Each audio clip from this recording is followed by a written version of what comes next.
All right, guys, we are back again with the Dynamic Man podcast. This is episode 91, and I am very happy today to have Adam Young on here. So, Adam Young, one of the reasons I wanted to have Adam Young on here, Adam had an amazing post. A lot of you guys know it went viral back in January, How to Bag a Unicorn.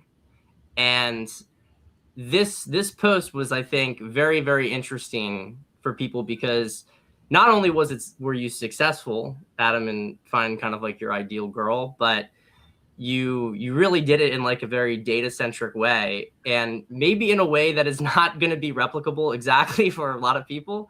But I think that there's some principles in here that are really important for guys to understand, because even if you can't get to that level of specificity, I think that what a lot of guys are having trouble with today is being able to find a woman who really meets their criteria, and also to even get inside social scenes where they might even meet that type of woman. Because as we know, there's been a lot of problems with society and just the social life in general. So I want to talk about that post. But other reason I wanted to have Adam on here is that he is not like some game guru hack or whatever. I don't want to say he's a regular guy, because he's a very impressive guy and he's got his own software company. But I think that it's more applicable for your average individual, because this is not somebody, you can correct me if I'm wrong, Adam, but you're not thinking about, game. You're not lurking on forums or these accounts. You know what I mean? You're not doing any of that clown stuff.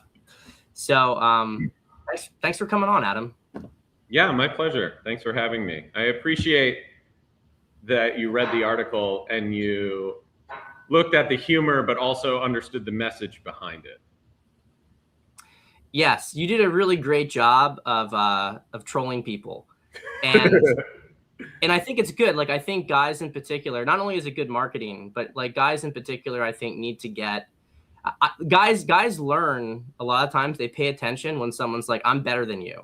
I'm better than you. I figured this out. And it's, I always like to see people triggered. But at the end of the day, like, you could tell that you're like, okay, there was some of like that in there, but you were really like giving people some powerful knowledge. So like a couple questions about this. First off, like, you broke this entire thing down step by step, and I'm kind of wondering, like, did you always know how to, like, were you always this effective? Is this how you kind of approach all sort of problems, to break it down to like, okay, this is the type of girl that I'm looking for. This is where I can find her. Was this like the way, maybe to like a less sophisticated level, but have you always taken this approach to dating? No, God, no. That's the approach that I've always taken in business. Anytime I've designed something or built something, I've been an entrepreneur since I was a kid. I've never had an actual job. And so I've spent my life learning how to think about problems and solve puzzles and build things. And I met someone previously the old fashioned way, and I did no filtering whatsoever. I didn't know what I was looking for. I didn't even consider what deal breakers were. I had just gotten out of a 12-year relationship, and I didn't know how to date, frankly. And before the 12-year relationship, there was no Instagram. And so the world was a very, very different place. After, I had no idea. I didn't use Instagram. I didn't really use social media at all. And I met someone with no intention of actually getting back into a relationship. As crazy as it may sound, I got engaged to my first date after a 12-year relationship. And I don't want to dive into why either of those didn't work out. No bad blood there. What I do want to say about it, though, is after I had to break off an engagement, I really wanted to sit down and think about how I find exactly what I was looking for, and to be very intentional about it. And so what I think a lot of people miss, successful, not successful, it doesn't matter. Like any human at any stage in their life needs to think about life by design and being very intentional about what they want to accomplish, whether it's financially or with women or spiritually or physically. You need to really sit down and define what you're looking for. And this is something I had always done throughout my entire life, except in that personal life area, because I was with my best friend from high school's older sister for 12 years, right? Yeah. Like I never had to go through a process for that. And so this time around, I said, I don't want to get this wrong. And I'm unwilling to settle for anything that isn't what I'm looking for. And I obviously have more resources than most to play this game, but that doesn't mean that anyone can't do it, because it starts with who are you looking for, the values that they have, demographic specifications. It's almost like character creation in a video game. And I think this offends some people because it's almost like taking love, which is romanticized, and turning it into more of a science. And to be honest about this, publicly, it kind of freaks people out. But the reality is, if you go on a dating app, you can select age ranges, you can select geographic location, you can select demographics, or if you can't, you can swipe left. I think it's left. I don't know, never been on a dating app. And everyone is doing the same process that I went through when it comes to selection. If they're truly looking for someone, like they see someone's photo, they read the bio, they see if it's funny, whatever it is, and they're like making the same selection process. The only difference between what I did and what they did is I predefined what I wanted. I refused to bend my standards whatsoever. And I was very intentional about it. And then I decided to seek it out as opposed to go into a competitive pool, where I think I would have done quite well, honestly, but for all the wrong reasons, right? And I just decided I don't have time for that shit. I'm not going to do that. And this time I'm going to find what I truly want, because I'm 41 years old. I'll be 42 this weekend. And I thought it was very important for my life that I finally sat down, thought about what I wanted, and went and got it. Yeah, I think that this last portion is even the one that your average guy, and this is something I think that average guy has a problem with this with everything in life, but the fact that you went and sought it out, because the problem, of course, with dating apps is that you're at the mercy of the algorithm, right? And the algorithm actually has like very arbitrary cutoff points. So you had your own criteria, but like, you know, I would imagine that if your girlfriend hypothetically went on a dating app, she might not put for some of your criteria because, you know, a lot of women have their own assumption. And also they get so many options that they actually have to start doing a lot of curtailing on that just to like reduce the number, the amount of stuff coming in. Doesn't mean it's actually what they would be attracted to in real life. Like, you obviously know if you get in front of this woman, you're going to be attractive to her, right? So you have that mindset, but you went and you put yourself out in the real world. So many guys, like, they think that they're just going to get this by going on a dating app. But it's like, it's so lazy, really. At the end of the day, it's so lazy. The only thing I'll say in their defense, though, is that it's very hard to know where to begin for a lot of guys. And that's why one of the reasons I wanted to do this interview. So when you were doing your article, you focus obviously on describing her. And one of the things I think was so interesting about this was that you actually also, you wrote a letter to yourself about her, right? About what she would be like and what it would be like. I guess it was a letter to her. It was a letter to your future wife, but it was kind of like a manifestation, right? Exactly. So did you do that because of like any kind of esoteric manifestation stuff, or also just because it helped to sort of anchor in a feeling for yourself? That might be like the same thing, you know what I mean? It's kind of, but what do you think? So I don't subscribe to the woo-woo manifestation, but what I do understand very clearly is that I cannot do orbital dynamics or telemetry math of an automobile as it's moving down the road, right? Like I can't sit down and write that math down, but I can get behind the wheel of a car and drive it. Now, how does that happen? Well, my conscious mind is not very smart. None of ours is. It can't do things like that. But our subconscious mind, on the other hand, is more powerful than the largest data center on Earth. And it can do that math in real time. It can do amazing things in real time. And what people fail to realize is if they allow themselves to have negative thoughts or they allow themselves to think they can't do something, the subconscious mind is taking that as instruction, as code. And then the most powerful computer you have access to then hunts that and seeks it out, which is why people who are negative or complain a lot or don't have a great attitude typically don't succeed in life, because that supercomputer in their head is working against them. So you have to first murder all of that and then believe you can. Because if you believe you can do something or you believe you can't do something, you're right. And so that's where it all starts. So I do believe that when you write something out very clearly, that it gives your mind something to grab and to focus on. So when I wrote that letter, I wanted clarity around how I would feel if I had found that person.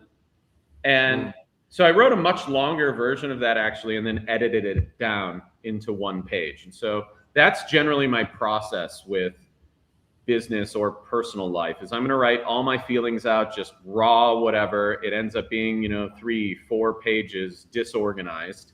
And then I condense it down into something like you read, that letter. And that letter's pretty impactful. If people read it, like, that is the exact feeling I was looking for. And so the reason I did it is so in the process of doing it, I feel all those emotions that I want to feel for that person. And then when I actually meet her later, if I feel those same emotions, I know what they feel like, and I know I've found what I'm looking for. And so it's kind of manifestation along with an internal trigger and compass to understand how it feels when that person shows up in my life. Does that make sense? It makes perfect sense. It makes perfect sense. And so it sounds like, so you're a successful entrepreneur. You have a software company, I believe you said, and you have also a jet company as well. Yep. Did you follow a similar process, like of thinking big and specific on those businesses as well? Yeah, absolutely. When I have a business partner, and we've been friends for 17 years. We've been doing business for actually might be longer. Jeez, it might be 21 years at this point. I don't know. But we've been doing business most of that time. And when we founded the software company, we talked to a lot of people and they all told us, hey, you can't do that. That's not going to work. Like, people have tried that, failed, whatever. To me, that's a buying sign. And so we went down and just defined everything we needed to accomplish there and what we wanted the future to look like. And then we did it. We invented new technology. We shifted an entire market. We changed the way all sorts of companies do business in general and predicted the future, right? But it was less of a prediction, more of a creation, just like this. I wrote down what I wanted the future to be, how I wanted to feel in the future, who I wanted to find. And then by doing that, it gives you a target. And so when my business partner and I don't have a target, because we're not perfect, things don't go nearly as well. But when you have a target, it really helps your mind focus. And if you think about the outcome first, what you want the outcome to look like, then you can work backwards in a plan of how you think you can get there and break it into small pieces that are actionable. Yeah, it's almost like it's a paradox, because you want to feel into what that future outcome is gonna look like. But then as you're going through the process, it's kind of like one step at a time, right? You're doing this thing, you're doing this next thing, you're doing this next thing. You're not like emotionally fixated on being someplace else. You're where you are emotionally, but it's like that feeling of how it's going to be at the end is always there. And I think that's what a lot of people like don't get when they do this kind of stuff, is that, you know, they have like a need for the outcome, which is actually like a fear response. Exactly. Rather, yeah. If they have the need for the outcome, the game's over. Game's And over. I think one of the most important things about my article that almost everyone missed actually is in there, I say that I was unwilling to go on any side quests, basically. I wasn't hooking up with a bunch of girls. I wasn't chasing that. And I think for men, especially in my position, it's really hard for them. And so, and to give you even more background there, like I was a nerd when I was a kid. I swam, I played violin, I like went to computer and space camp. And this is when computers weren't cool. And so I was picked on constantly. Like my whole life was getting bullied. Girls rejected me constantly.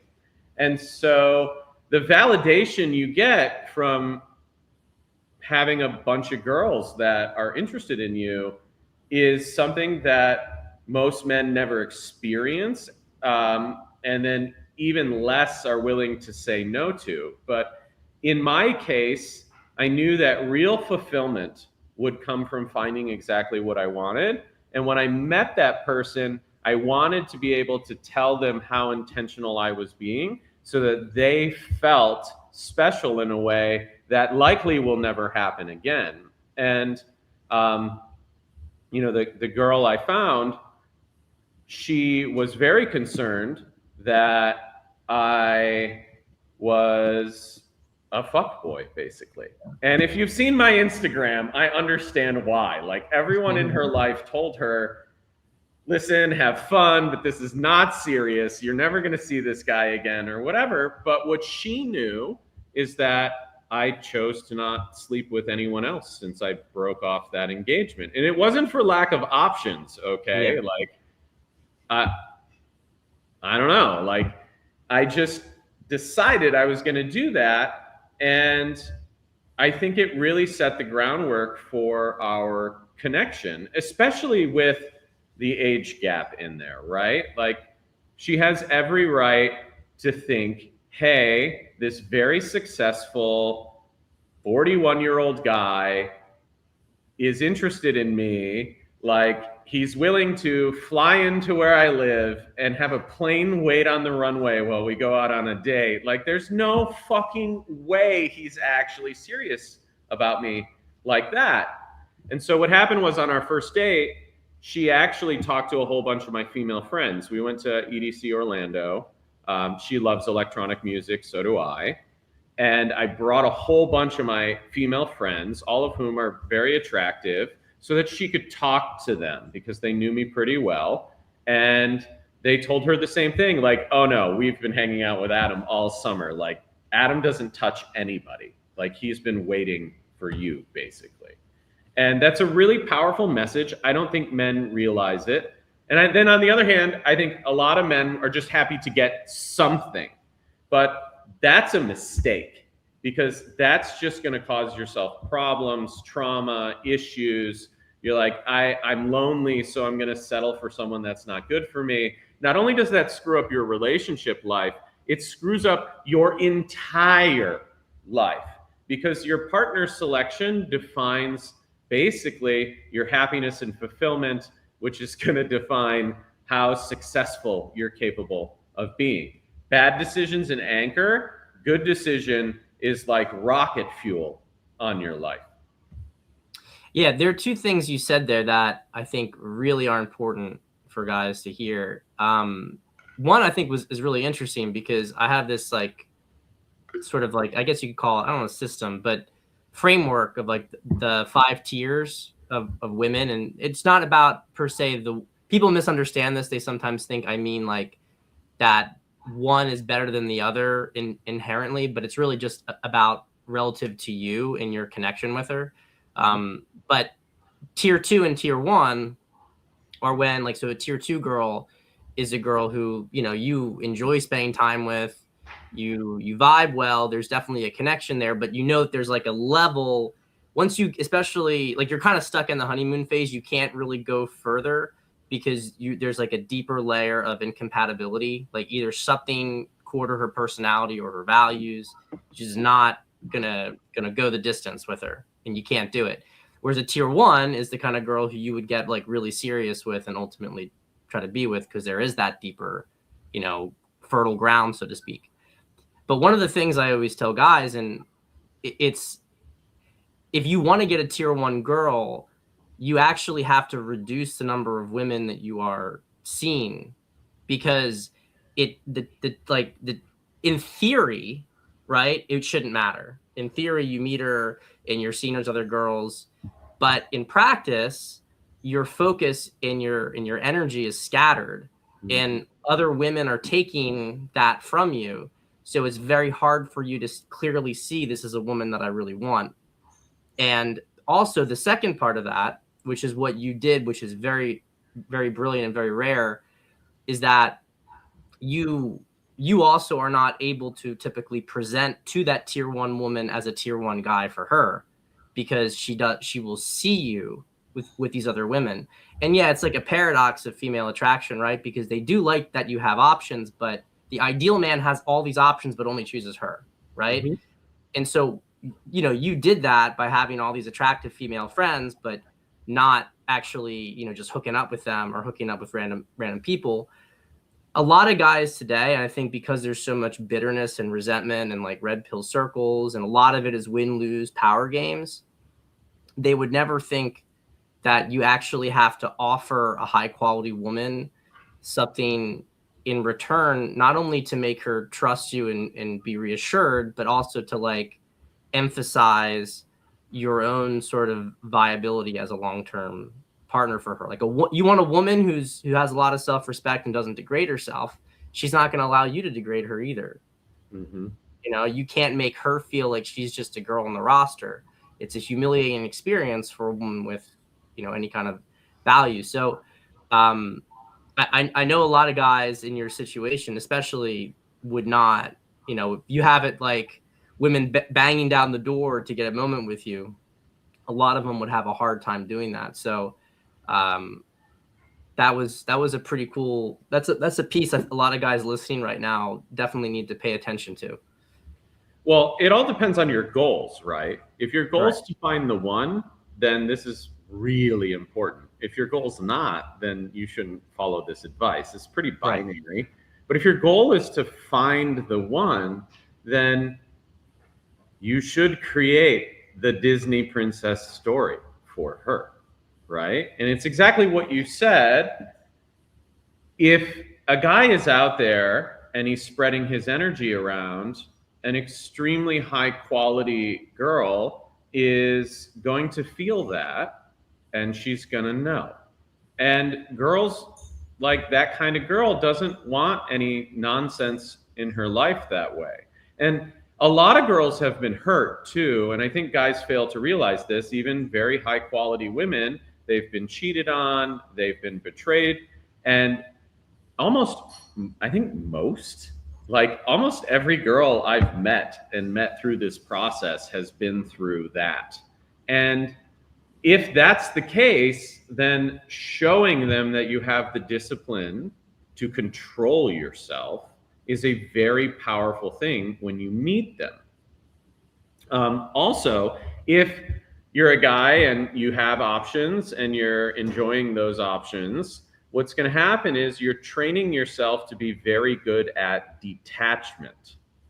And when that person comes around that you're really truly looking for, that might cause you to miss the opportunity, or it may cause you to think the grass is always greener. Like, it's going to affect your compass.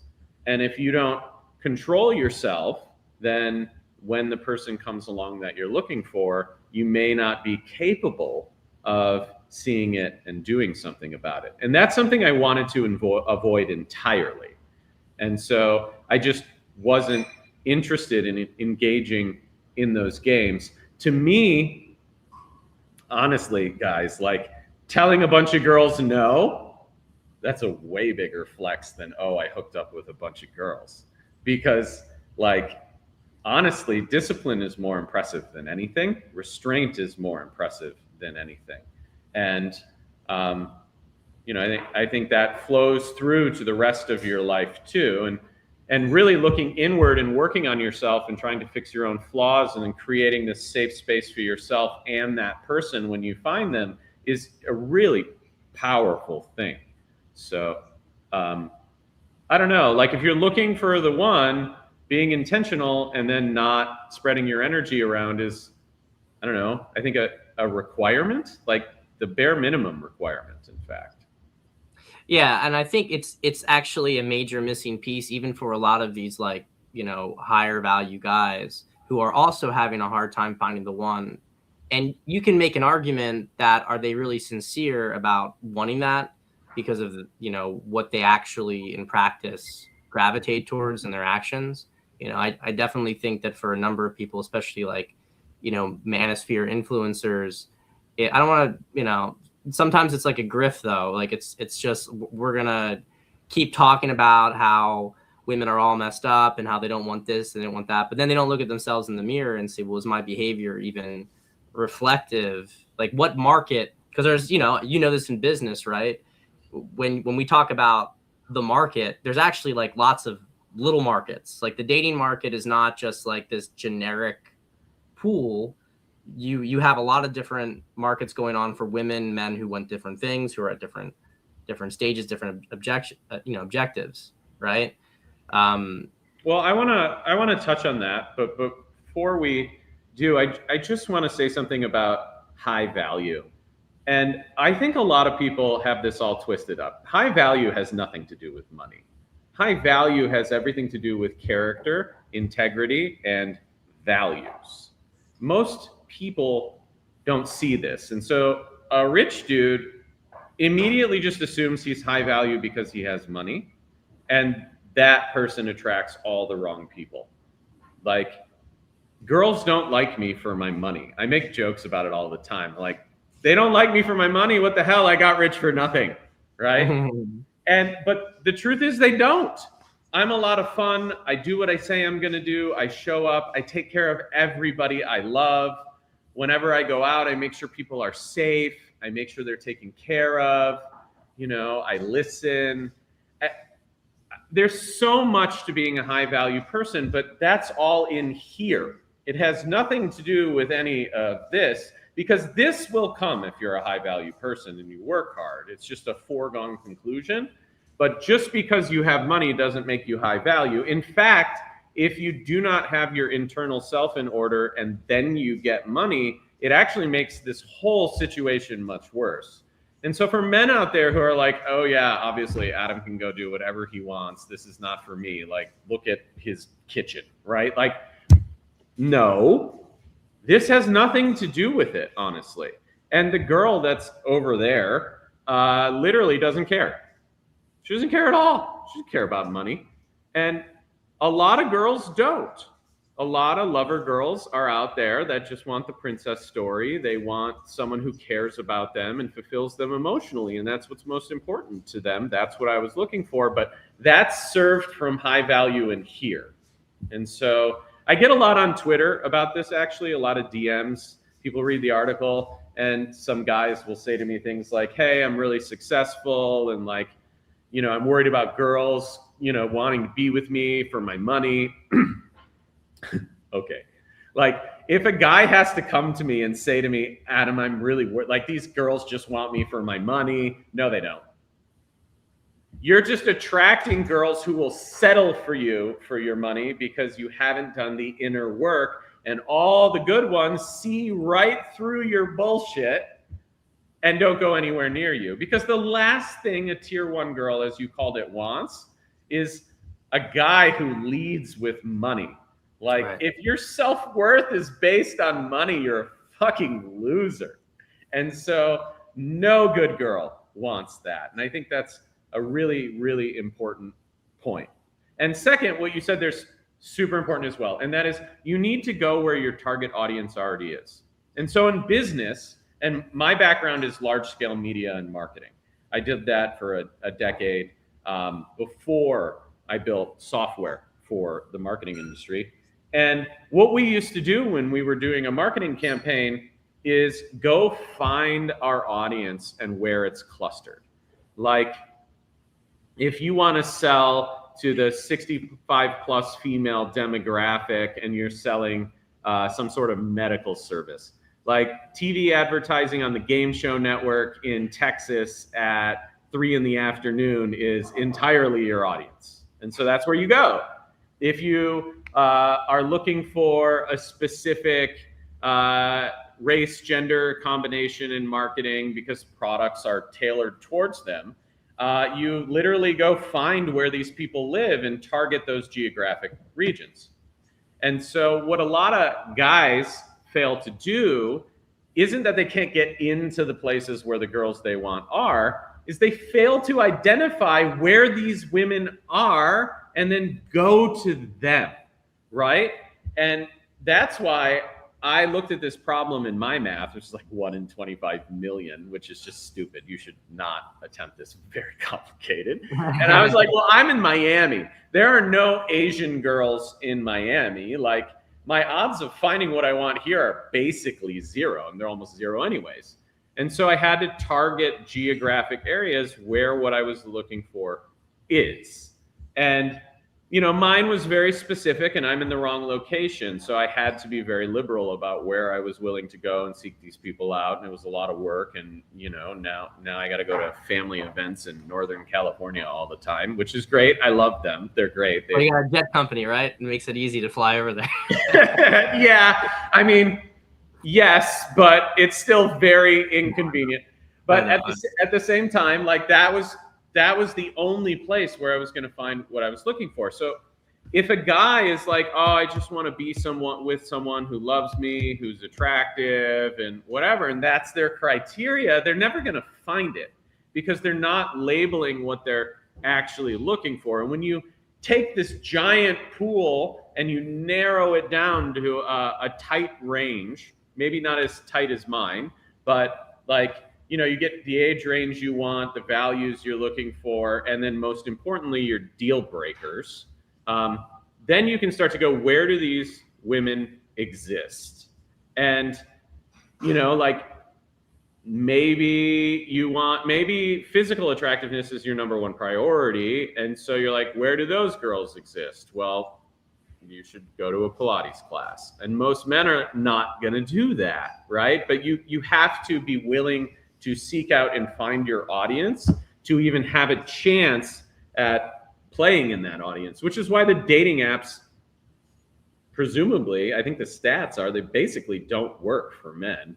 Like very, very few men are successful on them because yes, you can do the targeting in there, but like those women are getting hit on so much, their whole goal is like not telling you yes. It's not giving you a chance. It's default no everywhere. Where if you can go find the pool of people outside of the apps, it's a completely different story. Yeah, I was just getting some of the stuff from your article to put up here. I'm curious about how you were able to zero in so much on what you wanted. How did you know that only as a result of your past relationships? And I understand, you know, you don't have to go into details about, you know, how that went down, but how were you able to refine so much of what you were looking for? Yeah. So if you could go back to that list, that would be really great. Let me go through the deal breakers. I think this is probably the most important section. A lot of men and women focus on what they want and not what they don't want. And so I have a bunch of female friends. It's like my refugee camp. I try to be a very upstanding male influence and role model in their lives. And the one thing that 100% of them have failed to do, on the female side at least, is deal breakers, clearly defined deal breakers. They're all like, I want this, I want that, I want this, I want that, which is great. But the deal breakers are the most important because if you meet the girl or guy and you haven't defined your deal breakers, you don't know when to walk away. And so you may find feelings for someone. And the thing about feelings is you can catch them for people that are horrible for you, which is why you need the deal breakers. For me, children off the table. No offense to single moms out there. I just have so many options. I don't need to take care of someone else's children. I want to have my own family. And so that's just what I want. Avoidant behavior is very scary to me because I am an INTJ personality type, which means I am about as direct as they come. Just no passive anything. I communicate the way I feel, and avoidant behavior is like the exact opposite of that, and it's hard for me to manage. I mean, past behavior is typically indicative of future behavior. If you've cheated on someone and broken their trust, that's a physical decision, and that means you have very weak discipline and impulse control, and I'm not going anywhere near that. Had or has sugar daddies. Like, I live in Miami. I know what this looks like. I don't want any of this. Like, if you have hopped on a jet and hung out with a bunch of rich guys that have used you, then your expectations are going to be completely blown out, and your level of grounded in reality is also not going to be existent, because there's a very small percentage of the population that can do that. And just because a guy like me filled a Gulfstream filled with girls does not mean that you qualify for that. And the entitled expectation around money that comes from having it thrown at you all the time is like a really, really ugly thing. And so I've experienced it, not interested in it. The next one's really touchy. I've gotten in a lot of trouble for parents are divorced, but it's nothing against those people or those parents. But if I have a family, I want family to be involved. And that can be a really dicey situation. It can also have caused trauma. I just have the option for it. So I was willing to put that boundary up. Never had a job. My age range was low. It was 21 to 25. If someone hadn't had a job, then they don't understand the value of money, which is a real problem for me. So I needed someone who had worked really hard and had suffered for what they have, even at a young age, because I had to. And someone like that values money and isn't gonna just blow it. Because with me specifically, if I bring someone into my life and they've never had to earn anything before, they just think I have an unlimited spigot of money, and that materialism is the goal, but it's really not. Regardless of where I'm sitting right now, this is really all that's in my closet. I wear sneakers, this is my watch, and I don't care about these things. I care about impacting other people, and so that was really important. My travel schedule is a nightmare, so that's my lifestyle. I don't drink at all or do substances. I'm not into it, and I really, really dislike people when they're drunk. So also, when people are drunk, they make bad decisions, and I need someone that's going to make good decisions. If they're out drinking and a lot of people know me in business and I'm with someone and they make a mess of themselves in public, you never know. People on Twitter will post me when I'm out at XS in Vegas, and multiple people will film it, take pictures and post it. So I can't have someone out a mess of themselves and then get text messages with pictures of it. It's just not good for my life. Hate smoking, not a fan of drugs, definitely do not like materialism. And I think gratitude and graciousness is extremely important. And so if someone's entitled, I just can't do it. And then, can I go on that one for a second? Yeah. So I'm curious, have you seen, I know you're in Miami, but just in general, have you seen a big uptick in this materialistic entitled behavior? Yeah, and it comes from Instagram. Instagram destroyed an entire generation. So what you have on Instagram is you have very attractive girls posting all their trophies, the trips they go on, the material things they get. You don't know whether they're in a relationship or not. rule one is don't tag your sponsor. And so what happens with that is then you get a young girl who sees that and go, wow, look at their life. That's amazing. I want that. And so then their goal is that. And then the men with money are not helping the situation. Like, I know girls that have gotten $8,000 bags without sleeping with a dude just for like showing up. And so you have a young generation of kids that made a lot of money with crypto or on the internet that have no social skills. They're a culprit of this. You have a lot of men my age who are super insecure and don't know how to deal with this situation. And so they think money is the solution. They throw money at a girl.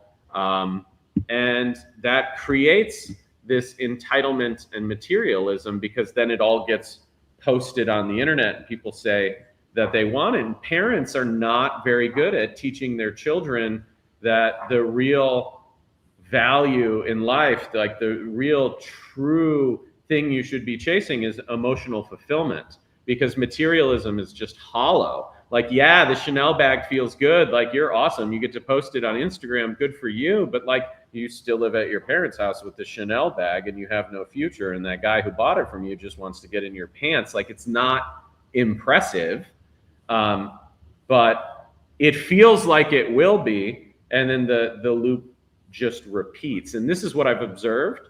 And it's a real sad, it's a real sad state for a lot of young girls, and they don't understand what they're getting themselves into. Now, do you think that a lot of these girls, do you think they go down this path as a result of heartbreak, as like a way to protect themselves? Like, No. do you think you think this is, so, because part of the question I was going to have, like, so you said a young age range, and look, obviously, I get it, especially when you have a lot of options, like, you younger, hotter girl, but was there also consideration there? And maybe this falls more into like the next category of intimacy issues, but was there an element to that choice also that was, if she had dated more people, that you would have presumed that she was more likely to have, emotional damage? Yeah, and I want everyone to know that I've never considered body count my entire life. And so I don't actually judge women for it. I think they're free to make their own decisions in life. For me, at this stage in mine, it became part of the equation because of exactly what you said. The more men that a woman sleeps with or dates, the more trauma she's going to experience, the more emotional pain she's going to experience, simply because relationships are hard and a lot of men do not treat young girls well. One of the jokes I made is, I'm the reason that a lot of these girls have trauma, right? Like, they're in therapy because of guys like me. In reality, not guys like me specifically, but because I'm very careful with females and their emotions. But guys, older guys that are fishing in that pool, a lot of them are not sincere. They're not looking for the one. They're looking to have fun. And that is an emotional load that girls need to carry. And if they don't understand how to process it, learn from it, and heal from it, it just becomes like a river behind a dam. It just keeps building up, building up, building up. And the only way to deal with it is to knock the dam down, which is a very complex process. And the more pressure behind the dam, the less likely it is for them to rip the dam down, because they'll drown. And this is what a lot of girls suffer from. Some of the girls I met over the summer that were prospects clearly had been through some very, very horrible events in their life, and I'm empathetic to them. But they were all, like the older the girls got that I met that were still single, the more likely they were to have emotional trauma or triggers that clearly came out. And it doesn't mean that there's anything, well, it depends on what you define as wrong. I don't want to define it as wrong. I don't think this means that there's something wrong with them.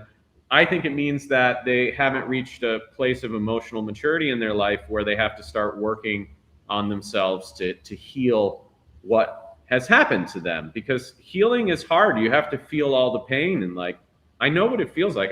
Breaking off an engagement was not easy. It was the most painful thing I've ever done in my life, but I'm willing to lay on the floor and just let it destroy me, because that's the only way to get through it. And I think for girls, especially because they're more emotional creatures, it's harder for them to do that. And that's why I targeted the more young age range. Also, younger girls that haven't been with a lot of guys, they idealize sex. They think about it in a more sacred way. And for me, sex is not about the act, it's about connection. Like, I'm a very deep lover boy individual. And for me, I want a very special connection with somebody. And I realized that it was going to be much easier. It's not to say that I can't get that with the alternative. It's just going to be much easier to create it with somebody that is in a more innocent state of mind, that hasn't been jaded by a bunch of guys that have used her, frankly, because that's what happens, right? Like, I feel for the girls. I'm not talking shit about the girls. Like, guys use them, they lie to them, they mistreat them, they disrespect them, and it's tough to get over. And then they generalize. And some of these girls that I spent time with over the summer that I was interested in had me like in a zone in their minds where they don't trust me and they're constantly questioning everything I do. And instead of granting me like trust but verify, it was don't trust, you prove it. And like, that's like constantly being on trial. And that's not compatible with someone who's actually high value and high character and high integrity, because that person knows who they are and everyone else can see it. It's obvious. But you put them on trial constantly, and someone's constantly questioning your character when you've done nothing to deserve it. It's very laborious emotionally, and like, it's going to be that way forever, basically. And they kind of put you in also like a bind, because the more if you were to try to prove yourself, right? First off, it's not usually satisfying anyway, because the test, so to speak, is not really based on objective. It's based on her emotional wound rather than her actually trying to vet you. But the secondary issue is that the more you kind of cater to that wound, that BS, she actually will lose respect for you. So then she loses interest. So it's like they really are their own worst enemies with that pattern. Well, men do this too. I want to clarify that this is all humans. I'm not trying to be hard on girls here. I think for anybody in a relationship, if the person is not capable of healing themselves, then you will pay for all the crimes of all their past relationships and hookups. That's what is happening there.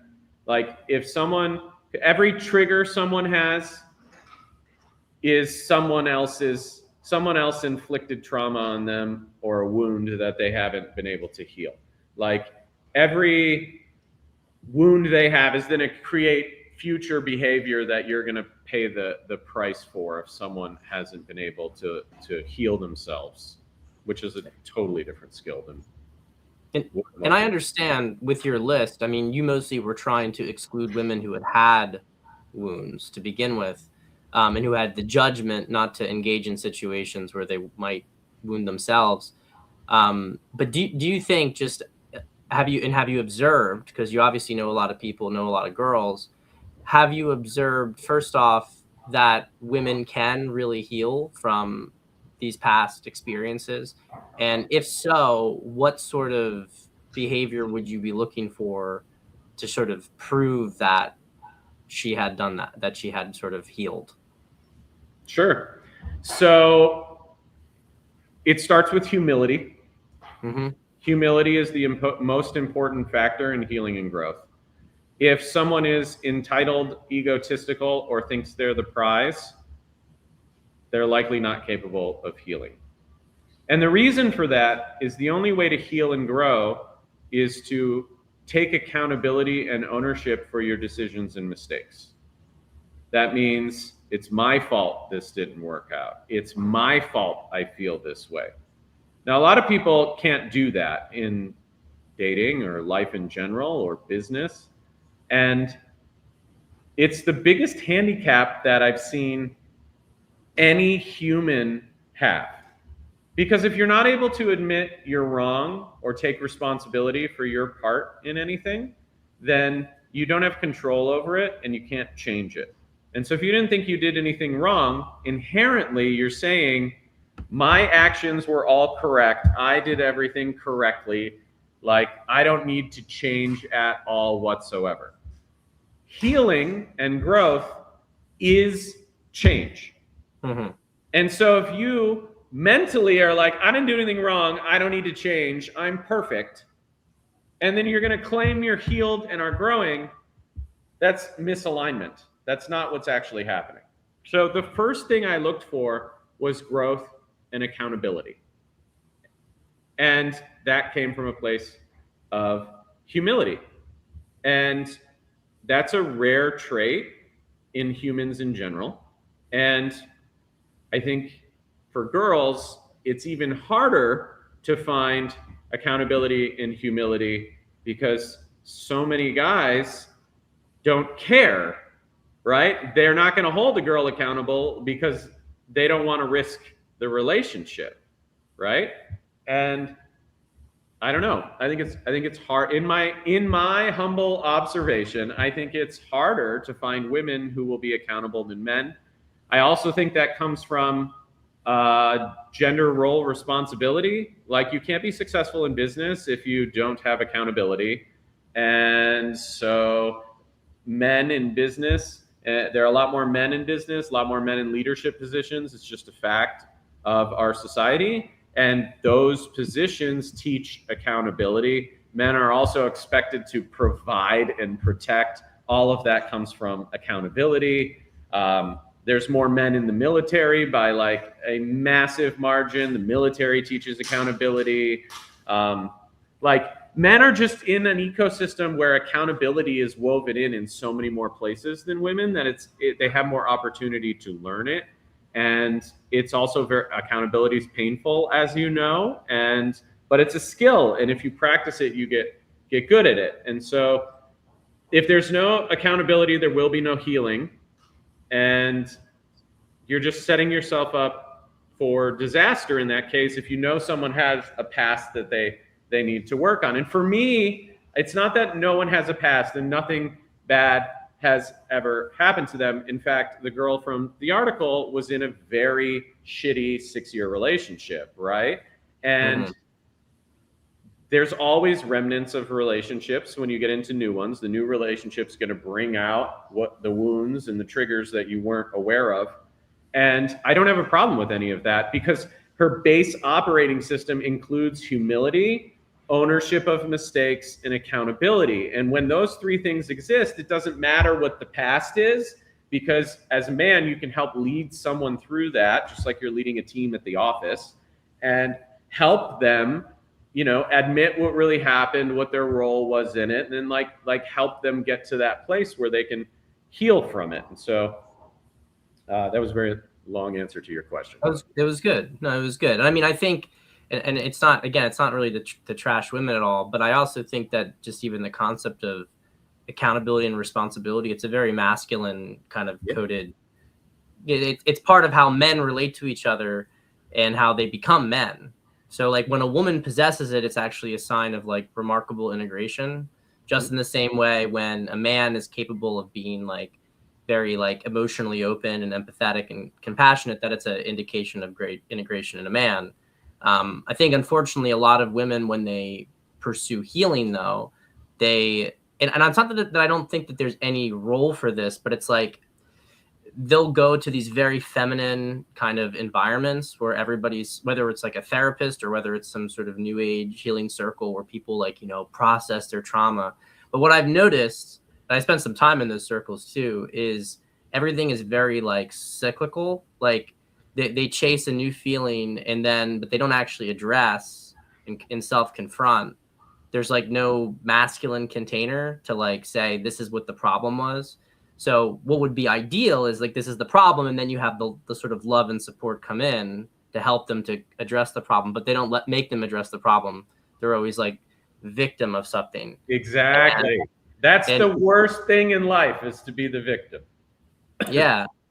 And, you know, and this is the problem I even see with a lot of, and it's actually like, I think it's kind of ironic that a lot of the like manosphere stuff, you see these guys constantly talking about how they're victims. It's like, you're acting like you're feminized. You know what I mean? Like all this stuff, like talking about like men aren't getting this, men are like, you're acting feminized. Anyway. Men aren't getting what they want because they're not working on themselves. Like, they're not actually trying to go get anything. You want in life is possible. And like when people say, oh, it's impossible, no, fuck that. Like, if you want something, define it, figure out a plan, execute it. If you fail, own your failure and mistakes, regroup, reorganize, replan, re-execute, never give up. Like, that's it. That's the secret to life. Because every loss is a learning experience. Exactly. You're either winning or you're learning. Yes. And you don't learn anything from winning. Right. Failure is part of the process. Like, I would not be on top of this building right now if I didn't lose everything I had when I was 21 and like have businesses fail and make tons of mistakes. Wouldn't have happened. I just suffered early. You also mentioned in this list, just to close it out. So, I mean, intimacy issues, I think that we kind of touched a little bit on that. That's sort of wrapped in with a lot of the entitlement, I would say, as well. And I just want to touch on that real quick. Like, the thing of a mutually exclusive relationship is you're committing to only touch that person. And that means that both people need to make an active effort to constantly have sex. Because if you're not constantly having sex, then your relationship won't be as good. And it's just that simple. And intimacy issues related to past trauma blocks that. And the connection I was looking for and have now is like, I want the most extreme connection with someone possible. And so there just can't be any intimacy issues in there. But something that men aren't great at, and a friend of mine over the summer I helped with this specific thing, is being transparent with the girl about what you want and what your expectations are. And so anytime I met a girl, I would be like, hey, that I was looking for, like if she was on the list, I was like, hey, this is what I'm doing. I'm not looking for friends. Basically, like, you fit the mold of someone I would want to be with. And so it's either we see if that's there or we're not friends. I won't be friends with somebody that meets the criteria for me to potentially be with them. And be disrespectful to the girl I'm with now, but it's not healthy. And that goes with expectations as well. And so, you know, whenever I was going to potentially date someone, I would very soon talk about sex with them openly and just be like, hey, I want to have sex at least once a day, forever. And if you're not down with that, tell me now. It's 100% expected. Non-negotiable. That's what I want. That's the connection I want. That's how close I want to be with somebody. And if that scared somebody, then I didn't want that. Bless you. And so, you know, and I think a lot of people are like, oh yeah, like I like sex. They say to someone else, oh, I like sex, but I literally specifically define what I want in all areas of my life and then communicate it. And so that's how you figure out if you're on the same page with somebody or not. It's not like, hey, do you like sex? We're like, yeah, I like to have sex. Sex is great. We're like, how often? Oh, you know, like a few times a week. No. How many times a week do you want to do it? 3, 4, 5? And is that for the first 3 months, or you want to do that forever? Like, that's That's the specificity. It's really interesting. I mean, so you're 41, almost 42. This is something that you came, this sort of specificity when it came to dating, though, this is something that you came to after many years of, like, I would presume, seeing at least some of these things, experiencing being on the receiving end of at least some of these things and feeling the frustration of it. And I guess it's a benefit of having all this experience, that now you have a lot clearer idea of what you want. And I think it's interesting because, okay, a little bit less so of an issue for guys in their early 40s than women, but I would say a lot less of an issue. But even still, that a lot of people, as they get older, like, you're naturally going to develop standards like this, right? Because you've gone through life.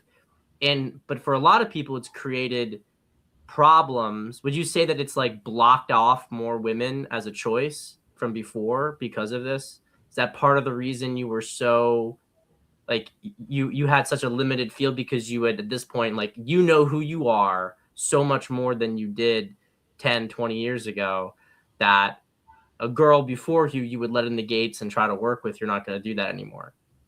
Well, I had never sat down and thought about it. And I think that's the real truth behind it. This list is influenced by things that have happened to me, but it's also influenced by things that haven't. And I just really wanted to understand what I wanted my life to be. And your partner's very important in that. They're either going to be an anchor or they're going to be rocket fuel. There's almost no in between. You're either going to get what you want and it's going to change your life in such a positive way that it's unbelievable, or it's an anchor you're not willing to admit that you have. And I wanted to avoid that part. And so I just really thought about my lifestyle, what I wanted, what the ideal person was. This is really the first time that I sat down and really thought it through, because no one had ever taught me to do that. But when I was going through the last breakup, I had one of my closest friends sitting across from me, actually, and he said something to me that really stuck with me, and that was that effectively, I think one way in business and I think another way in my personal life. He said, but the way you behave in business is how you should behave in your personal life. Now, that might not apply for everybody in business, but for me specifically in business, zero flexibility around all sorts of things. Like, I do not have a problem firing the most valuable salesperson I have if they're not a value alignment anymore. It doesn't matter to me. I'll find another one. For me, I wasn't applying those rules in my personal life. And then when he said that, I was like, wow. And very shortly after, I made this list, and I spent an entire day just sitting around and thinking about my ideal person. And the key thing about this list, though, is non-negotiable deal breakers. In negotiation, the person that's unwilling to walk away from the table is guaranteed to lose. And the person that is most informed has the highest likelihood of success and the best outcome in the negotiation.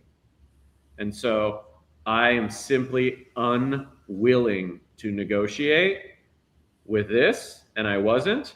And I was more than happy to walk away anytime someone didn't meet the criteria, no matter how hot that girl was. Like, I turned down extremely attractive girls that wanted to sleep with me, who violated things on this list that were on my top list. Not happening. Like, meet the criteria, great. Not, bye. And most people aren't willing to define this, even less aren't willing to walk away. But you need to have a level of self-respect for what you want, because if you don't, you won't actually get it.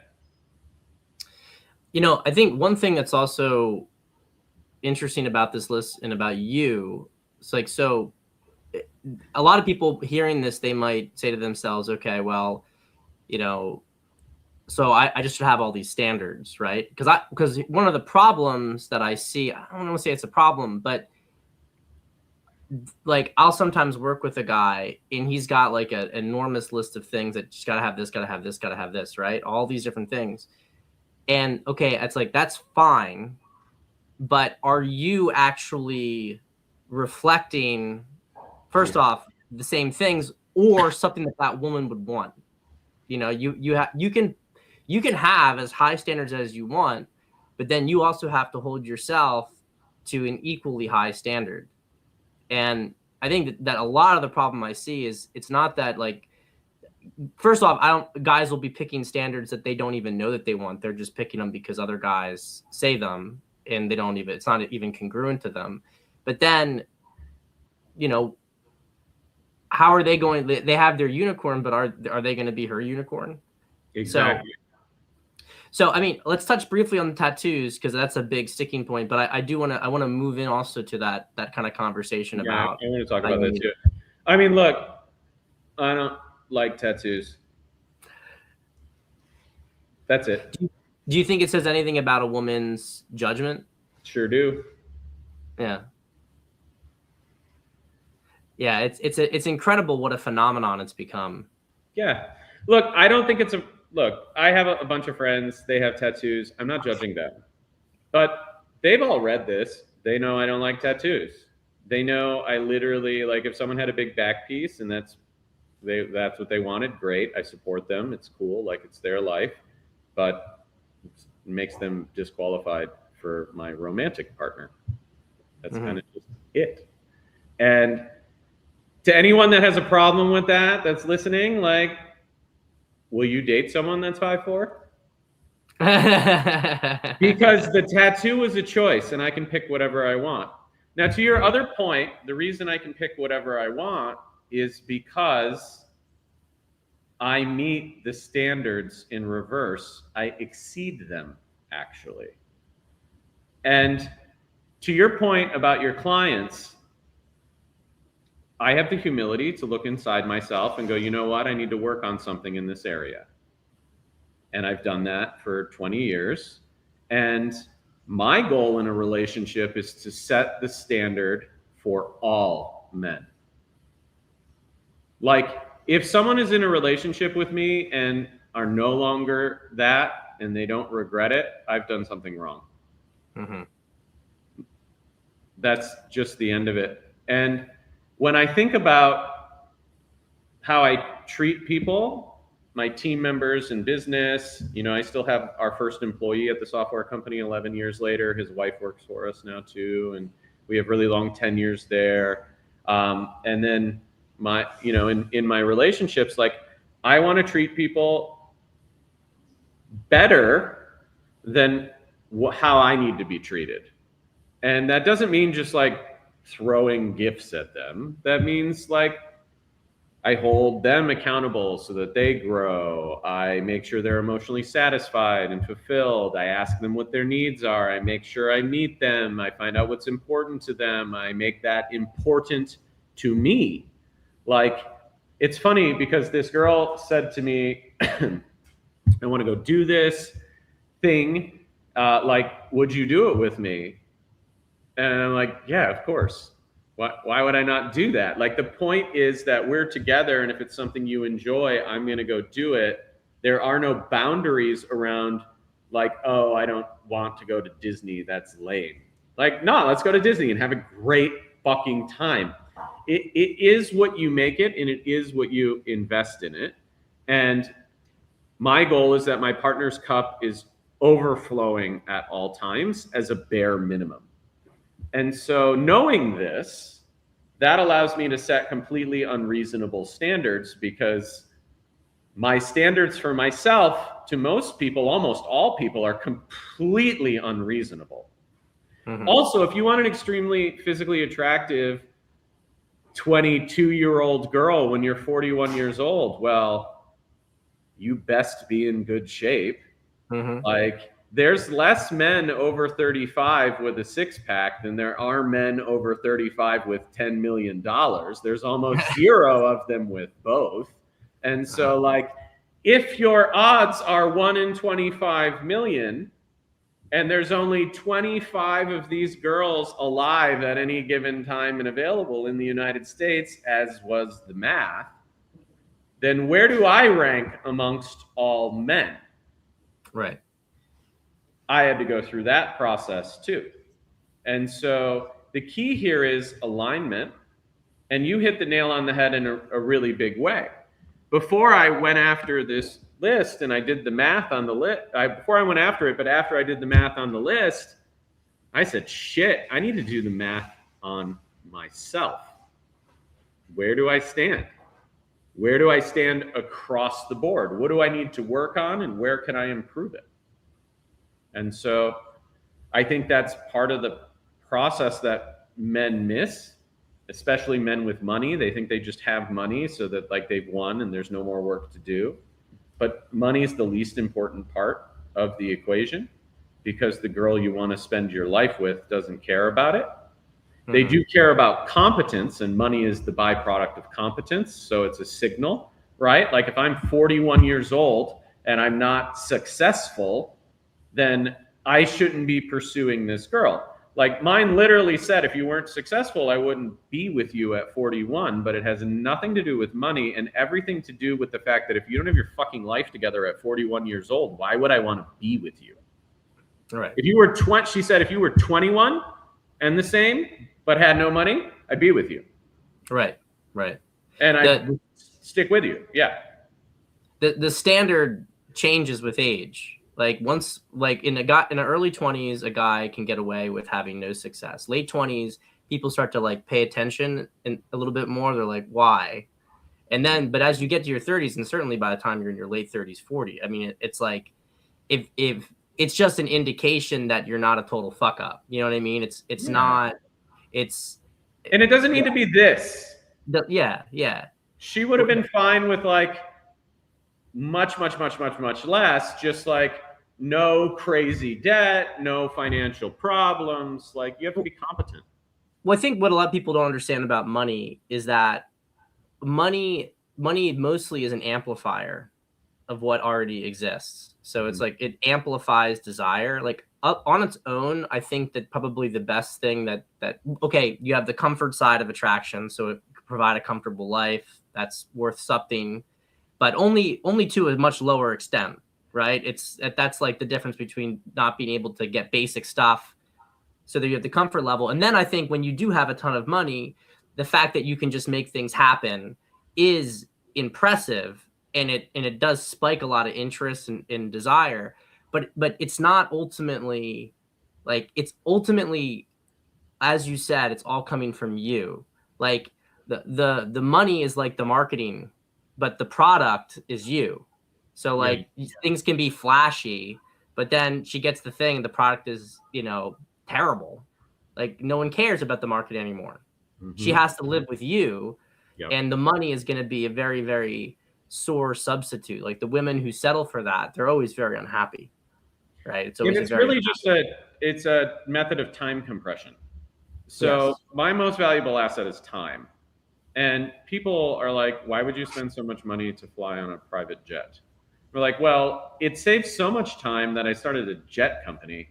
Like it just allows you to move at a much different pace and to get your time back. It's literally the only time machine you can buy, basically. And people don't understand that. And so when you have the money, the way I did it to compress the time is like, how do I find a whole bunch of attractive girls that I can make friends with because I want the circle of trust? And not only that, if you're a man and you haven't been in that environment, you need to make a bunch of really attractive, if you're successful, like, and you haven't been in this environment, you need to make a bunch of really attractive female friends that you're not interested in dating or sleeping with, because it's going to teach you a lot about what the dating market and environment looks like just by being friends with them and seeing their behavior and how it all goes. Also, the sooner you can realize that beauty is the price of admission, and once it walks through the door, it's completely irrelevant, the better off you're going to be. Like a man should not be impressed by beauty at all. It should just simply have to meet your standard of it, and then you're looking at the rest of your criteria. If you're impressed by beauty, like you're fucked in this process no matter what, no matter where you are in life.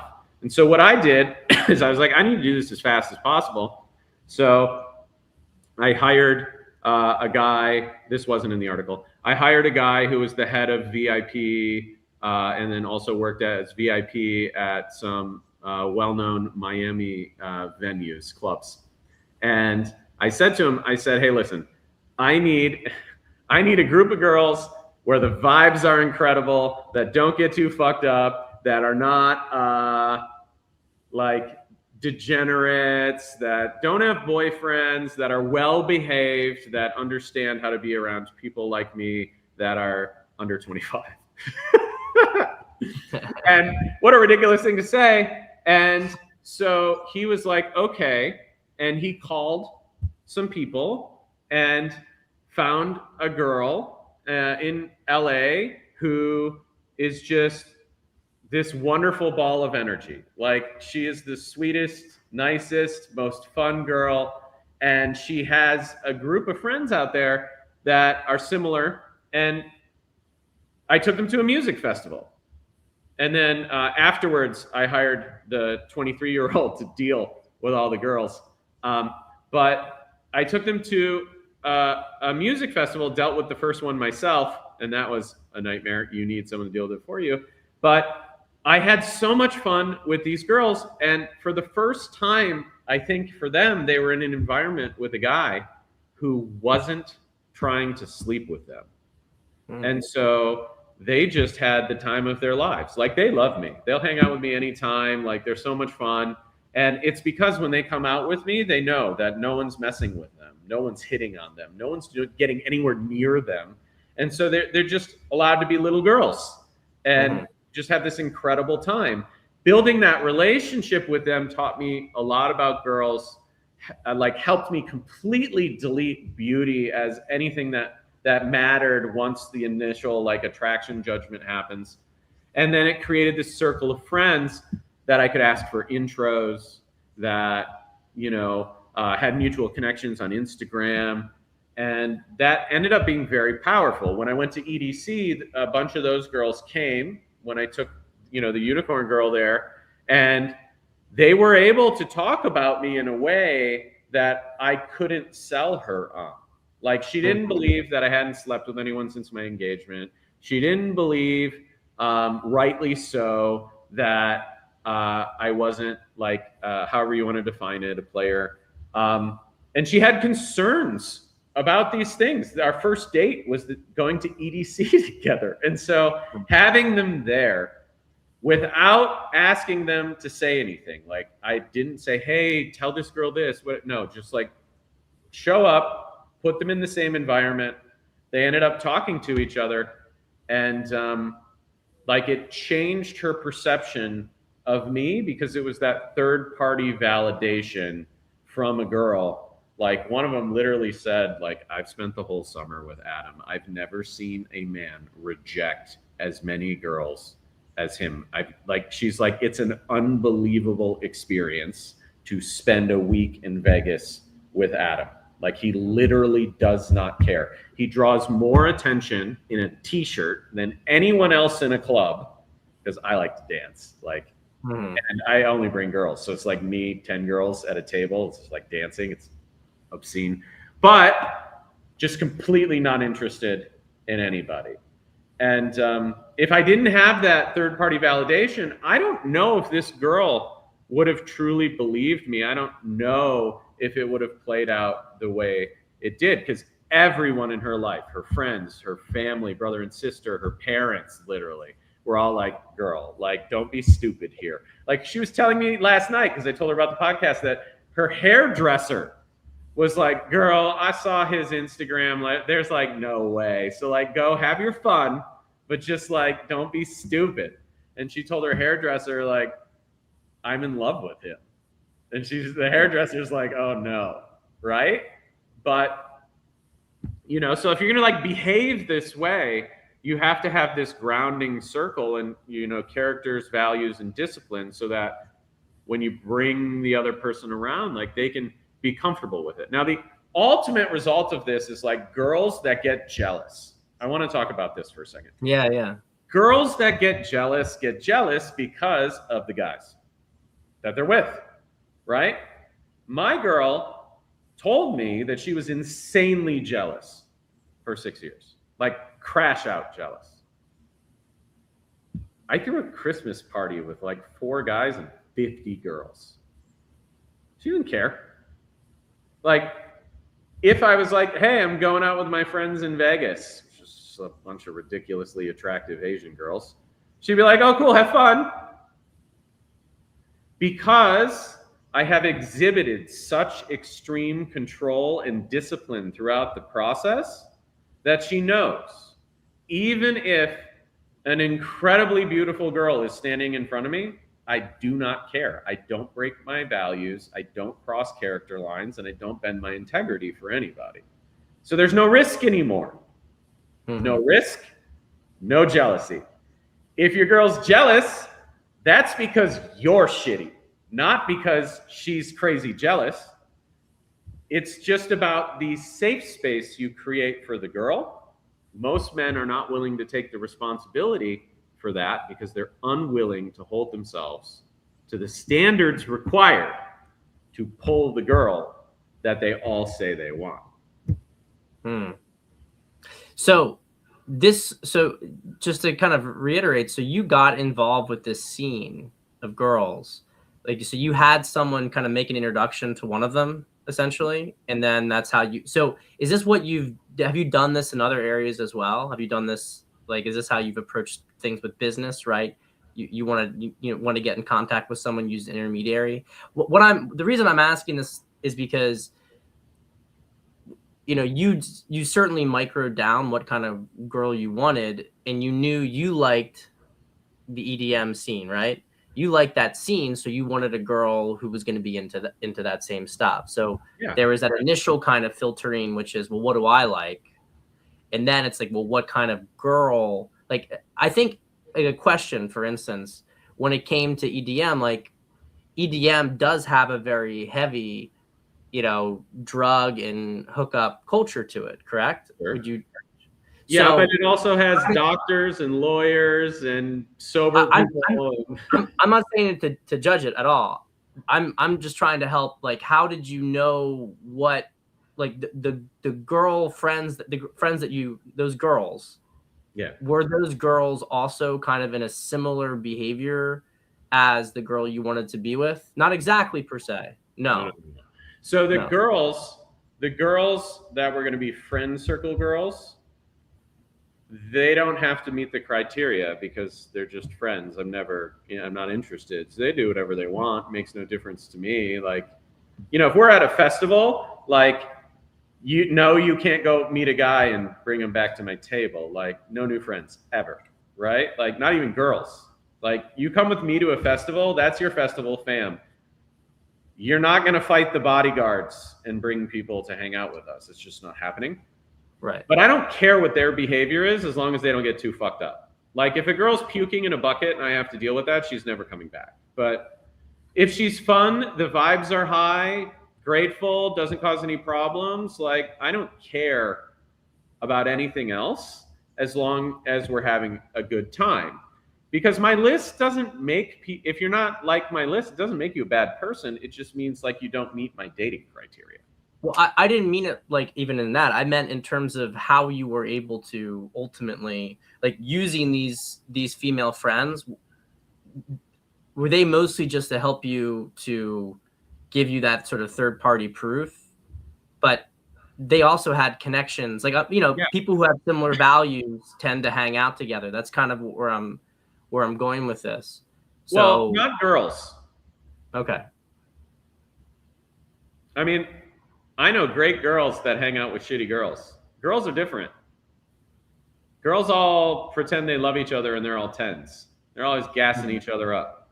If the vibes connect, they're fine. Like, if the vibes are good, they're fine. They don't talk about values typically. Like, this isn't a conversation I've ever heard females talk about. Like, I'm the only person that brings up these conversations with them because I'm trying to help them have a better life. But, like, they're never going to bring these conversations up. All they care about is, like, do they vibe with someone? And especially when they're young. And it's fine. It's not a judgment, but, like, it doesn't matter, right? It truly doesn't matter unless the girls are, like, horrible. Like, if they're going to be stealing or they're degenerates or something like that. But whatever it is otherwise, like, you don't need perfect value alignment for them to hang out. Like, I don't hang out one-on-one with them. Like, if one of the girls is in town, like, I might be willing to like walk next door and get lunch, but probably not, honestly. Like, I don't have that kind of time. And so it's, I'm having an event, you can come to the event. And also, I created events and opportunities that were really hard for people to say no to. Right. And it's just like, and I did it using a third party, so it wasn't me. Like, if you try and do this yourself, it's very different. So I had an executive assistant and like my baddie HR department director. And so, you know, one was the dude from the clubs, and the other was, she was actually, she doesn't work for me anymore, but she was a microbiologist, and she was 23 years old, graduated with a microbiology degree, smart, very attractive young woman in great shape. Like, those are the requirements, actually, right? Like, is the girl like decently smart? Is she extremely attractive? Is she in very good shape? Like, those are the requirements I had for the friend group, because those girls are going to be friends with other girls that are decently smart, very attractive, physically fit. And, you know, to anyone that, I don't know, wants to hate on that, like, I'm 42 years old. I am shredded. Okay. Like, six pack. I can do a V-up with a 35-pound bar. Okay. So, yeah, I want a girl who's in good shape, and I can command that because I am, right? Like, that's fair. Okay. And so, same with my friends, because I don't want to be around people that don't have the discipline to take care of themselves, because you are who you hang out with, right? And so that's my minimum requirement, but I hold myself to that standard, right? And that way, when I meet someone or wanted to meet someone, like, I had mutuals all throughout my friend network, and I would hit up one of my friends and just say, hey, do you know this girl? Tell me about this girl. Oh, you're friends with her best friend. Like, can you ask her about her or find out this? Like, I would verify all backgrounds. Like, you know, did they actually work here? Did they actually live here? And I would do that through my friend connection. And just like make sure that at least the story made sense, right? Because I'm looking, no geographic restrictions. And so, like, I need a network to verify this type of information. In the end, the network didn't deliver me the girl. The female network didn't. I actually met the girl through who now is one of my really close friends, but he's like one of the top VIP hosts at Win for nightlife. And also another one at Caesars, which is Tau, Omnia. And they both knew this girl. And my guy from Win, I sent him a message and just said, hey, you know this girl. And then she was coming into town, and I had him cancel her plans and bring her out anyways. And for anyone who hates on that, like, these girls go to Vegas, it's all free for them anyways. Okay, They're not paying for anything. I didn't do anything wrong here. She just went to one club instead of another club. Honestly, she was going to be in general admission at the other one, and she got the front table at Omnia to see Martin Garrix, her favorite DJ. I don't think this is real suffering, but like that's how it played out. Is that's how the intro happened. But I had this network that was creating opportunities for me, and I had to have that because of just the sheer odds of the situation. Right. Yeah. And so even if it wasn't for somebody who wasn't even looking at those kind of odds, though, I mean, just to kind of break this down, you picked an environment that you like to be in. So it was kind of screening for shared interests. Yep. And then you connected to the people who were big in that scene and who also were attractive women in that scene. And you made it an effort to link up with those people, but then create win-wins with them. Yep. Right. You were very generous, and you were putting on events. You were helping to bring them to make sure that they were having a good time, so that they wanted to help you with your own goals. Yep. Right. I think this is the piece that a lot of people don't get, because I'm very big on social circle game, but you have to like people. You know what I mean? Like you have to want to be generous. You have to be the one who's creating these experiences for other people. And a lot of people, like, they want to make the network connections, but it's very extractive. Like, what can I get from this person? And it's not so much that it's wrong for you to have the awareness of what someone can offer you. That's just basic intelligence.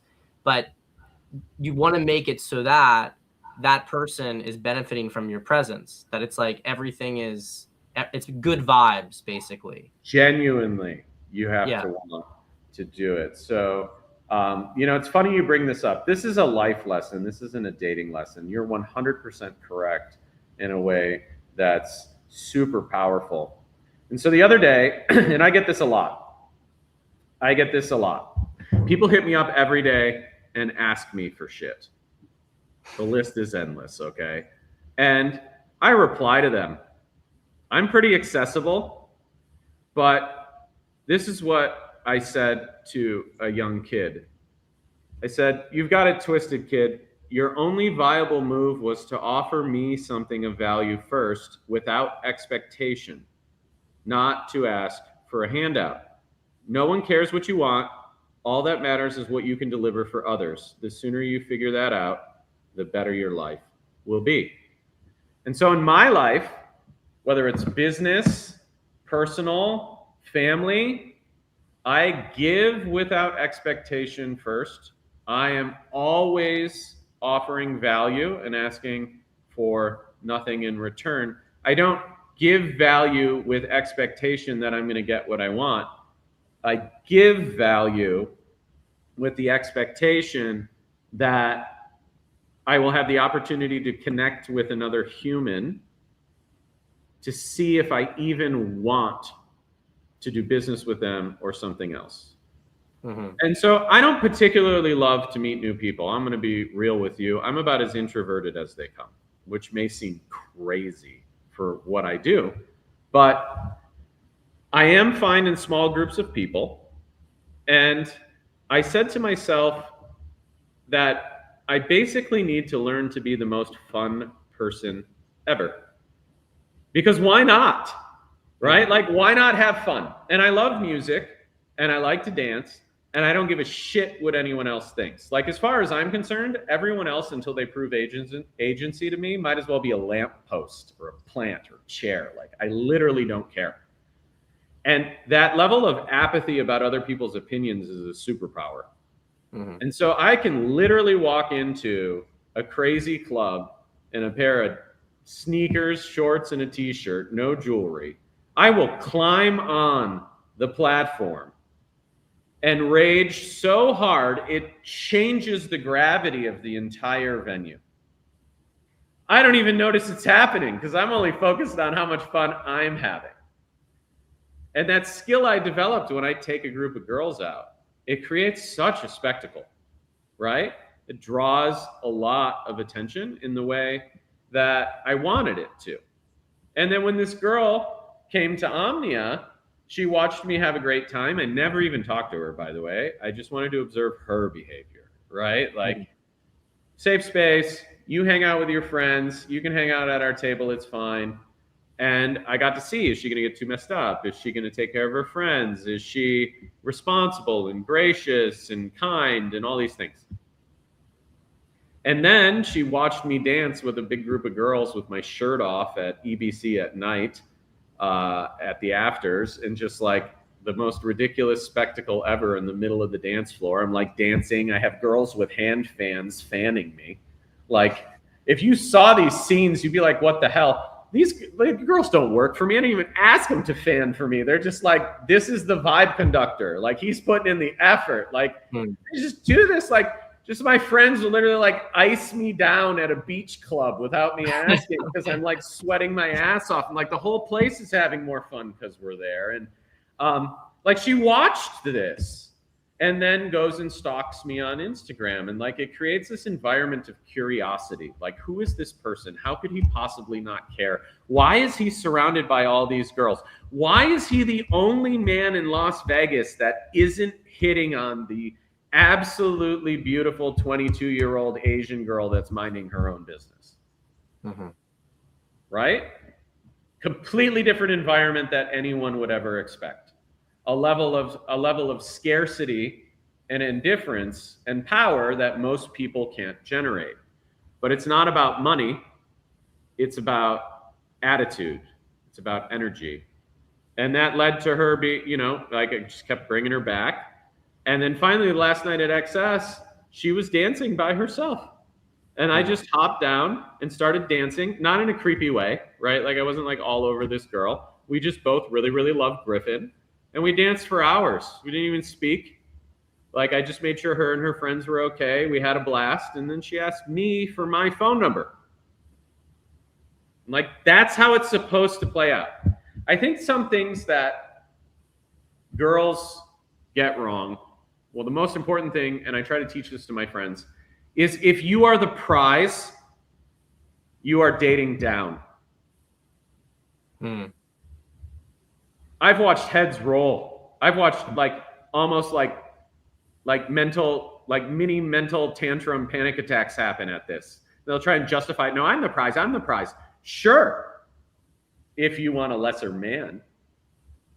But if you want what you're actually looking for, you are not the prize, because that means you're dating up. Mm-hmm.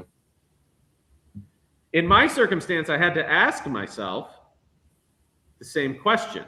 The conclusion I got to was,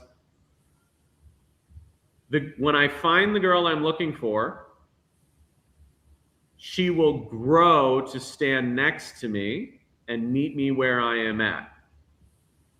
She will become the prize. There's no question about it. Mm-hmm.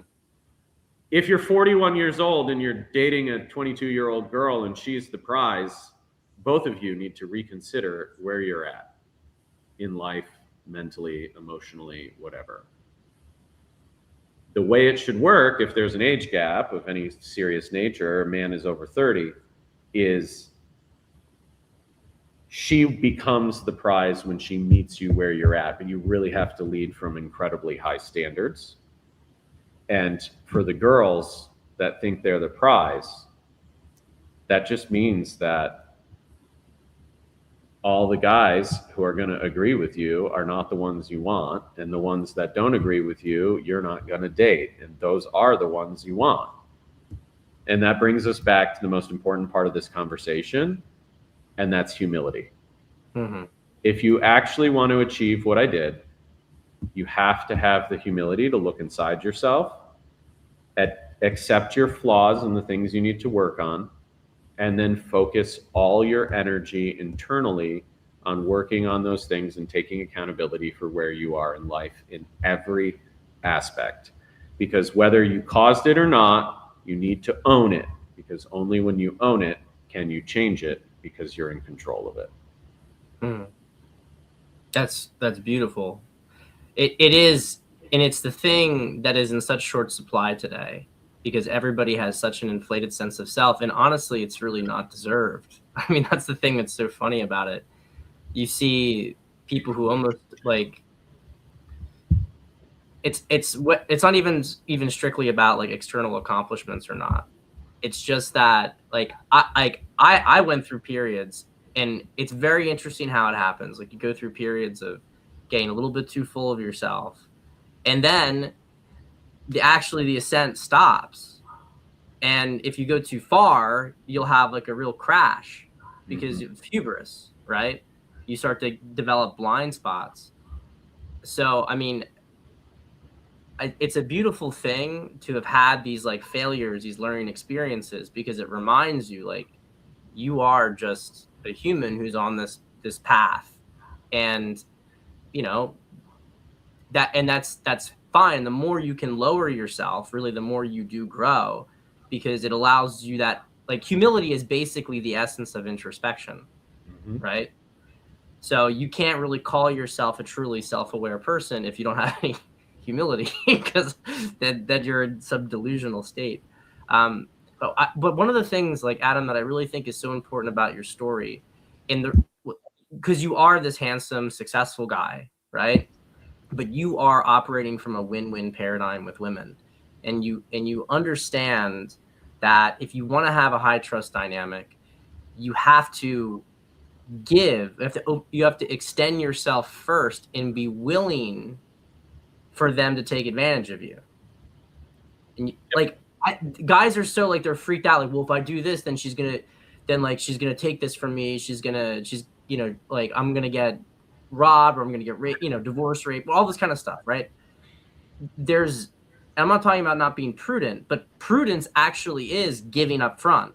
Yep. Because then you get to see, do they reciprocate? Because, like, 99% of people you have to be dealing with a very, very crafty Machiavellian person for them to be able to put on a front for a very long period of time of reciprocity before they stab you in the back. Most people, especially when they don't know really about you, they don't know necessarily who you are, or they have you're mysterious, right?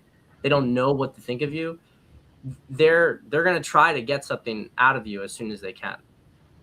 Like, that's just what I've seen with it. So, like, if you're generous to a woman and she's ungrateful, like, Perfect. That's amazing. Like, I find that stuff to be good, but guys are like, well, I don't want her to take advantage of me. It's like, well, that's the filter. It's only a problem if you don't cut her off. You're collecting intelligence. That's the price. That dinner or whatever, that was what you paid to find out, so you weren't going to get burned by her in the future. And as time goes on, you're able to filter much faster. You have to put up less upfront investment. So I think it's really important for guys to hear, like, when you're very generous, you're not doing it like a simp. Like, people don't understand, like if you're giving to someone, they think that you're down here. To be clear, I wasn't taking girls shopping. Like, I'm not buying things. Things are off limits. Okay. Yeah. Unless there's an extenuating circumstance, like the AI girl that I wrote at the end. Like, she had moved to Thailand. All her stuff was in Thailand. She was back for months visiting family. She didn't have any clothes, like none. Right. She didn't know she was going to Vegas. And so I got her some clothes, a reasonable amount. It's not like we went to designer stores or anything, just like some necessities to go where I was inviting her. And she asked me for it because, like, literally she didn't have anything, and I invited her on this trip. I felt that was reasonable, right? Yeah. Like, beyond that, though, just hard no. Like, food, lodging, entertainment, transportation, sure. But, like, one of the girls over the summer asked me to take her shopping, and I laughed. Yeah. And I'm like, nah, it's not like that, girl. We're friends. Okay. And if it's a girl I want to be with, I'm not taking her shopping, right? Like, absolutely not. Now, I'm going to pay for dinner. I'm going to pay for all activities because that's who I am as a person. I've been that way since I was a kid. If I had $100 in the bank, I would spend $100 and take a girl out when I was 16 years old and pay for it because I want to take care of the people that I'm interested in and that are important to me. When I take friends out, dude, I always pay for everything. Yeah, whether it's a woman or a man. Because I don't know what their situation is. They might be presenting as rich, but you never know in business. People are having hard times. If I invite someone to something, they don't pay, period. Yeah. And I would never expect them to because I want them to come and feel good about it, and I don't want to create stress in their lives or obligation. I don't want someone to ghost because they can't pay for something. Like, no, if it's an Adam thing, it's covered, and you come. And if I can't cover it, I don't hold the thing. Yeah, yeah, yeah. It's part of the cost of preserving the vibe, right? Mm-hmm. And what happens is that then people reciprocate towards you in the way that they're able as well. It's like one of the things I absolutely hate is when, like, you go out to dinner with people, and everyone's trying to like line itemize everything, and you're gonna send me this money. This stuff is like, to me, it's like, I'll cover it this time, you cover it next time, like whatever, you know what I mean? Like, let's not get into that, because the energy between us is more important than whatever those, you know, like 30, 40, $50 difference is, if it even was that big. And the goodwill you create is invaluable, right? Like people Exactly. with Yeah. friends, it's like I take care of the people that I love.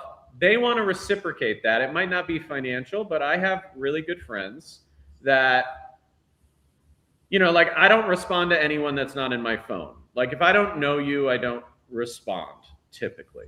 Okay. Like I didn't get back to you for months. Sorry. But that's how it is. And so what will happen is like people will hit up my close friends and be like, hey, I want to come party with Adam. Hey, I want to do that. Like they filter for me. They don't let anyone come. They don't allow access. But if they see a real opportunity in life or business for me, they definitely let me know. Like they have my back. And because I'm really good to them, they always want to be good to me back because they know I don't want anything back, right? It's like true, genuine friendship from a high quality person. And so if I need an introduction to somebody or I need access to their network and it's important, and I rarely ever ask, I hate asking, but the time I need to, they'll like bend over backwards to help me because they know it's a genuine request and that I'm going to treat the person they're introducing me to with nothing but respect. And I'm going to give that person value so it makes them look good. And so it's such an important thing to lead with value and not expect anything in return, because that's you presenting yourself as one of the rarest kind of humans. And there aren't a lot of people like that exist. And so when other people that are like that see it, they know what it is, and that opens doors so big, it will just blow your mind. And I'd like to give you one example of this. It happened to me recently. I get a text message from some guys. Pretty sure one's a billionaire, the other one's on his way. They're in the insurance industry. And they text me and they're like, hey, we're down the street from you. Are you available in like 9 minutes? I don't know how they know where I live. Well, actually, I mean, War Dogs with Jonah Hill was filmed here. And so okay. Our industry people know I live in the War Dogs penthouse. And so they're like, I don't know. But so I'm like, sure. They come over. I'm in a t-shirt and some running shorts. I don't get dressed up. They're coming to my house. And they sit down and they just ask me some questions about me and business. And I talk to them. And the dude's basically like, wow, we have a lot of shared values. You're really great. I can tell. Like, we're going to do a lot of great business together. And so he's like, listen, we don't have a contract right now. Like, I'll send you some money. Like, we should just get started right away. We shook hands and we started doing business. Now, most people would say, you need a contract, you need all these things. Like, honestly, if we're going to burn each other on a couple $100,000 in business at our scale, like, we shouldn't do business. It's the same thing, right? Like, if she's going to burn me on a hamburger, it's the same thing. And you know what? It worked out amazingly well. Same thing. Vibe checked me. He led with value. He offered with value. He invited me into his home after I invited him into mine. I went to their big industry event a few weeks later, and he introduced me as their new partner in front of 7,000 people on stage. Everyone was in suits. I was in a t-shirt. Like, he accepted me for who I was. He doesn't care about any of it because he saw me lead with value, and he led with value. And so that's all that matters to people like us. Because no matter what, I know I can call him. It might be contentious. We might even yell at each other. We might get mad. But I know we both want to win, and we both want to see each other win. And so no matter what, we're going to be okay. And like, of course, we handled the details, right, later. But what was most important was helping each other win and diving in than the noise. And it's usually never like that. And I foresee this as being one of my favorite and largest partnerships that I'll do in business. And it literally comes from the fact that our values aligned and we're both willing to give without expecting anything in return. Yep. That's beautifully said. And it's a similar thing that, I've done with my practice as well. Like, I don't have like a refund policy. I don't like even going into that stuff, because to me that's like, you're already like, I don't there's a transaction level, right? Obviously, because it's a service, but I don't like it to feel like there's a transaction. Like, I'm here to help you, we're working together on this. And so even though that's like not like a policy thing, but if there's ever, and it's very, very rare, like I've been doing this 11 years, very rare, if there's ever any kind of issue or some sort of misunderstanding, I'm like Just I'm have not, yeah, have it. Like I don't, and they're surprised by it. You know what I mean? Because they think I'm gonna try to hold them to something from like I don't want that energy, man. Like if you're not happy with this, if we have this issue, we're gonna like cut this as, I don't want your money. You know what I mean? I don't want your money. I don't want this. And I don't have, and that's why I have like a great reputation in the field, because I never scam anybody, like ever. It's that a few $1,000s is not worth that to me remotely. no amount of money. Yeah, no amount of money. I had an issue so big this week, it probably blow people's minds. I think it's under NDA. Just know that, like, I'm going to have to cut someone a check that is a lot of money to me. Mm-hmm. I don't have to, but I'm going to. Yeah. Because it's the right thing to do. Because that's who I am. Because the money is just the scoreboard. And that's the reality of it. And it's funny you mention this, because the girl I found started her first business when she was 16, ran it for nearly 7 years, which was very impressive for a young woman. And I asked her these same questions. And she's like, well, and I know for sure it's true now. She's like, I'm the best at what I do, Adam. Like, I'm the best at it. So everyone comes to me. I said, well, do you ever have any issues, like customers who are unhappy? She's like, yeah, they come right back in. I'll do whatever is necessary to make it right or fix it. And I said, what if you fix it and they're still pissed off? She said, I'll just give them their money back. I don't care. If they want the money back, they can just have it. And it's funny. You're a dating coach. She was in health and beauty at 16. And I do software and jets. The same principles across all areas of our business bleed into our lives, but like these are the reasons why we'll always be successful to where we want to be, or where we're willing to work on ourselves to get to be. Like if that's truly your policy, Pat, I have like 100% confidence that no matter what, you'll be fine in life. Mm-hmm. It's the people who don't think this way, that are more concerned about what they get, that are the ones that never get to where they want to go. And if you think a tier 1 girl wants to be with a guy who like isn't generous and kind to those that have less than him, you're fucking crazy. Yeah. Like, if you're successful in life, you're supposed to give back. Like, that's the whole point. Like, this podcast for me isn't about, oh, look at me, I'm on a podcast. I don't care. It's about hopefully someone watches this, rethinks where they're at in life, and finds the love of their life. Like, if that happened from this podcast, I would be so ecstatic. That's ultimately the reason why I'm generous with my time. And I do this in my work as well. Like in our industry, I'll always hop on podcasts. I'll always talk to people when they need help. I still, 11 years into the software business, go to all major trade shows we do, which is like 30 plus a year. And I don't take scheduled meetings. I man the booth. People think I'm nuts. Like, you want to find me at a marketing conference? It's easy. Go find Ringba, like the biggest booth there, and I'll be sitting on the couch, most likely. Hanging out with people, helping them. They're just like, oh, Adam, like, I'm trying to grow my business. What can I do? I'm like, here, have a seat. Like, that's what it's about. And it doesn't matter if you have nothing.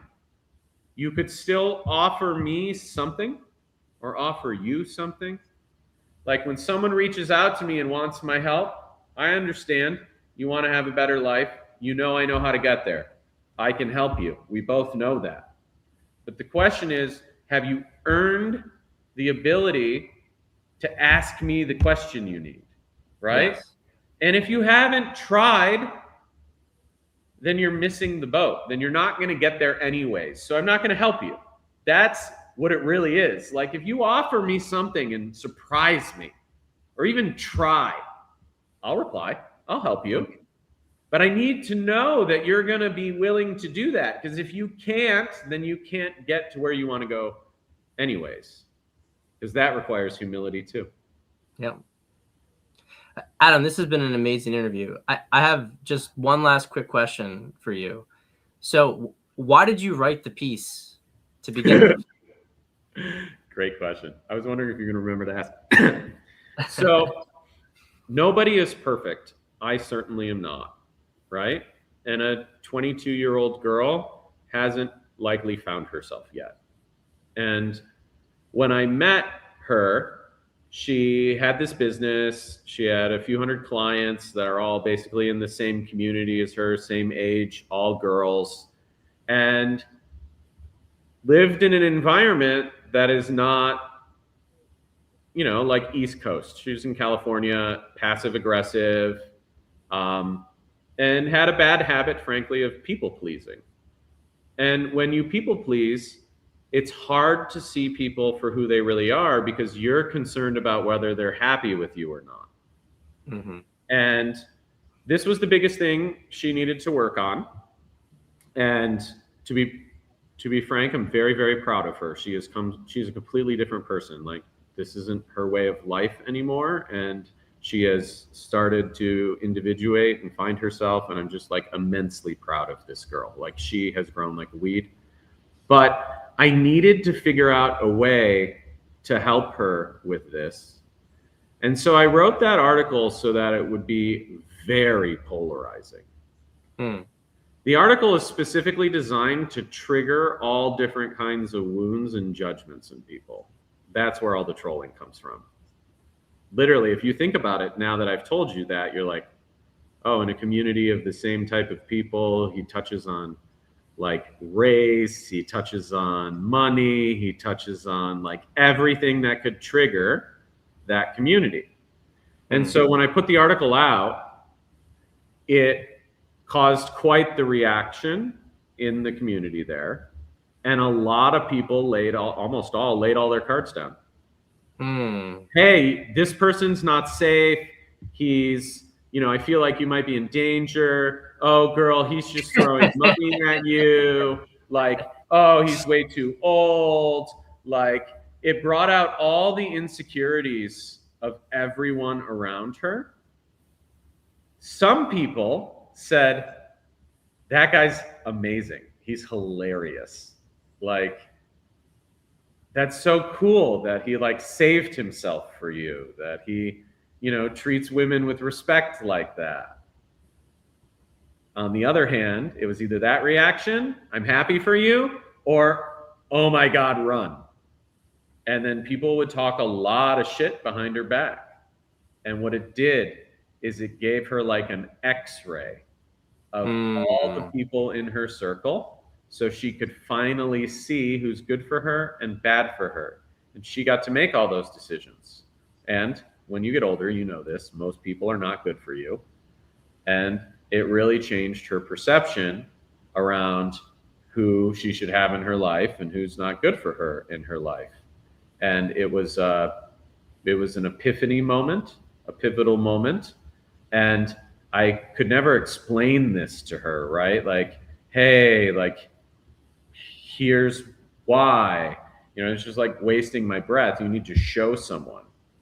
And I let her read it before I posted it. I didn't tell her. You didn't tell her the intention behind it. No, but I let her read it. And I said, if you have a problem with any part of this, or you're not willing to let me let this fly, like, I won't do it, or I'll edit it.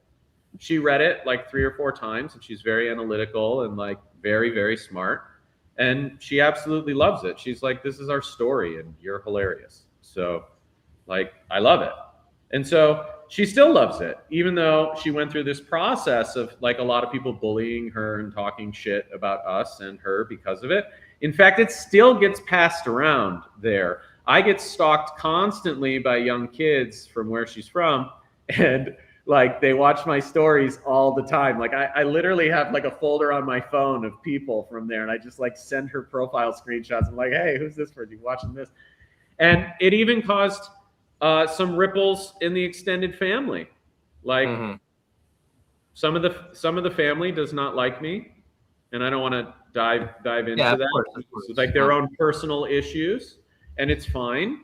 But when you do something like this and you're polarizing, it gives everyone around you a mirror, and they don't realize they're looking in it, and they start to like vomit out all their insecurities and real feelings, and that gives you the ability to then assess where they're at, who they are, and if they're a good fit in your life. And it worked exactly as intended, like 100% flawless victory.